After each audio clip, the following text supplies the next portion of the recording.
kami undang kepada Ketua Dharma Wanita Persatuan Kabupaten Wajo untuk menyerahkan cenderamata kepada para peserta paduan suara dari Dinas Pertanian dan Ketahanan Pangan.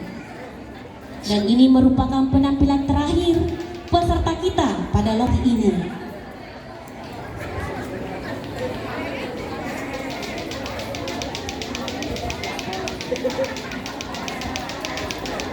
Sambil kita menunggu hasil dari Dewan Juri, saya bacakan kriteria dari penilaian Dewan Juri.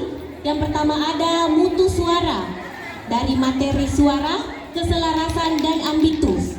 Yang kedua harmonisasi, yaitu keseimbangan suara, ketepatan nada, kekompakan dan kreativitas vokal. Dan yang ketiga performance, yaitu ekspresi, tata pentas dan kostum. Sudah ada hasilnya, Dewan Juri?